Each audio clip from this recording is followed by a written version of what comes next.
Le culte de crâne, que les gens ne viennent pas nous tromper pour nous dire, laisser croire que nous sommes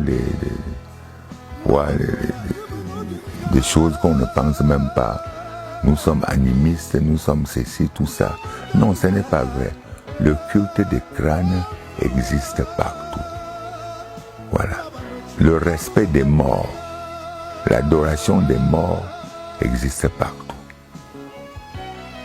Fait appel aux morts existe partout. C'est ça qu'on n'entend pas culte de crâne. Parce que nous avons dans des concessions où ça constitue déjà des communautés, les maisons où sont regroupés les crânes de tous les ancêtres, de génération en génération. Et de temps en temps, on fait appel à eux pour certaines choses. Et ils interviennent. Or, vous ne pouvez pas faire appel à quelqu'un que vous ne le respectez pas.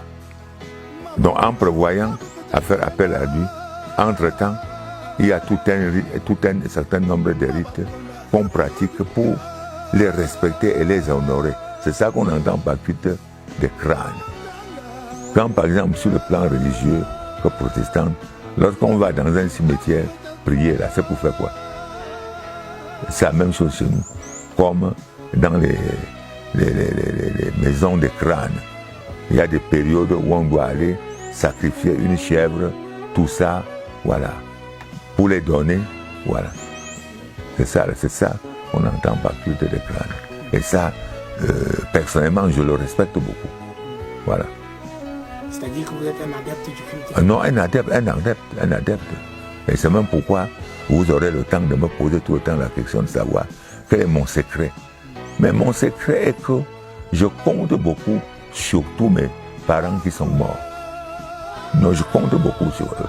De manière que, des fois, avant même de prendre certaines positions, d'agir n'importe quoi, je demande d'abord leur concours pour qu'ils ne me laissent pas m'induire en erreur. Voilà. Alors, qui sont ceux dont on peut faire le culte du crâne? Qui sont les personnes dont on fait le culte du crâne? Le culte, les personnes, d'abord, je suis le 17e chef. Tous les 16 autres, c'est moi qui administre tout le culte des crânes sur leur crâne. Parce que tous ces crânes sont détenus par moi. Et c'est moi qui administre tous les cultes de tous leurs enfants, descendants, tout. Voilà. Et donc tous leurs crânes sont quelque part? Oui, au Panthéon. Ouais. Alors, quand on fait le culte des crânes, à partir de quel moment retire-t-on le crâne d'un individu décédé pour le mettre au Panthéon? Quand il est mort, il faut attendre moins 9 mois. Mais avant, on se retrouve à ce niveau. On enlevait le crâne avant son enterrement. Et ceci, le crâne était si traité que, après même des siècles, le même crâne gardait les cheveux tels qu'elle était depuis. Voilà. C'est comme ça que ça se faisait avant? C'est comme ça que ça se faisait. Voilà. Maintenant, ça avait beaucoup de regrets parce que la procédure maintenant fait qu'à un certain nombre donné, vous ne voyez que les os de crâne, nus, sans cheveux. Voilà. Alors que là où les crânes ont suivi les procédures traditionnelles, normales, vous verrez le crâne qui a fait 1 siècle, 2 siècles, aujourd'hui avec les cheveux intacts. Voilà. Il n'y a pas de moment. Vous pouvez n'importe quand en fonction des besoins. Prenons le cas, je veux faire un long voyage où je soupçonne à rencontrer beaucoup de difficultés. Je descends sur le crâne. Je les demande même de m'accompagner à mon voyage aller et retour.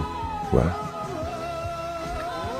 Je peux rentrer de ce voyage satisfait de ce que je les avais demandé. Je rentre au crâne et les dire merci de m'avoir accompagné, de m'avoir fait faire un bon voyage aller et retour. Voilà. Il n'y a pas un moment précis. Non, je le fais seul. Mais ça n'empêche pas que je peux charger quelqu'un. Mais naturellement, ce n'est que moi seul qui devais le faire. Mais je peux mandater quelqu'un. Mais naturellement, il ne le fait qu'en mon nom. Alors, est-ce que c'est ce culte des crânes-là, ce qu'on appelle souvent chez les Bamileke, aller nourrir les ancêtres, est-ce que cela participe également du culte des crânes? Parce que les gens déforment tout maintenant. Quand vous partez de nourrir, aller nourrir les ancêtres, et ce mot provient de ces héritiers qui ont utilisé les crânes pour nuire même à la famille. Voilà. Tu vas pour un simple geste qu'il fallait, le jujube ou du sel, ils te calculent, fait tout un budget à des centaines de millions. Et là, ce mot vient de dire que tu vas nourrir les crânes. Non. Voilà. Il s'agit là des occasions à faire des gestes symboliques. Voilà. Qui fait sentir au crâne que vous continuez à les respecter, à les honorer, comme par le passé. C'est, par exemple, avec de l'huile de palme. De palme, du sel, le jujube, tout ça.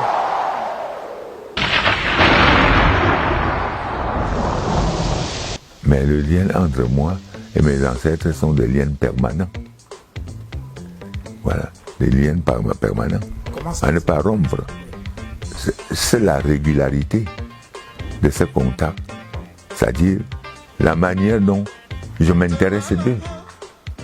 Eux, ils sont permanemment avec moi, mais ils ne me permettent pas de les voir. Mais c'est moi qui m'amène tout le temps vers eux pour dire il faut toujours il faut toujours intervenir pour ma vie, pour mon bonheur, pour ma santé, pour tout. Voilà. Est-ce que ces ancêtres-là se manifestent ou alors se sont régulièrement manifestés dans votre zone? Oui, mais ils se sont manifestés. Voilà. J'ai dit, l'une des premiers actes qui m'avait convaincu, c'est quand j'étais, par exemple, menacé par le pouvoir d'être UPCiste, alors que je n'avais jamais été membre de l'UPC. Tous les membres de l'UPC, mes amis, voilà, membres fondateurs ou tout ça, le savaient que je n'ai jamais été membre. Mais on retrouve dans les documents que j'étais membre. Alors, les ancêtres ont prouvé qu'ils existent. Le moment où il fallait m'arrêter, c'était vers les années 70 et m'exécuter. Parce qu'on se disait que c'est moi qui étais le cerveau de la rébellion à l'ouest, sinon la rébellion devait finir. Même des amis qui avaient suivi l'organisation de mon arrestation m'avaient conseillé de m'exiler hors du Cameroun. J'ai dit pourquoi, mais je dit non pour rien au monde. Même devant le cercueil, mes ancêtres et Dieu vont vous prouver qu'il vit. Effectivement, c'est ce qui s'est arrivé en dernière minute, le jour où il fallait m'arrêter. Voilà. L'officier qui devait m'arrêter n'avait rien compris que juste à quelques minutes de mon arrestation, voilà une ralliée qui se rallie par moi. Et c'est moi qui l'amène à la région de gendarmerie. Quand elle se ralliait, elle n'était pas de Bamejou. C'était une femme chambre.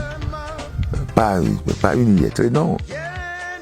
Mais c'est elle qui a fait découvrir, même détruire des postes de maquisage dans lesquels on avait trouvé des documents où il préparait mon assassinat. Et avait même le plan de mon logement. Voilà comment Dieu agit. Voilà comment les ancêtres agissent. Voilà. Et parce que effectivement, j'étais innocemment accusé. Et il n'y a que moi seul qui savait que j'étais innocemment accusé. Rien ne pouvait justifier, de par mes contacts avec les leaders de ces partis. Mes contacts étaient fermes. Mes prises de position faisaient de moi un membre. Parce que mes prises de position étaient semblables à la leur.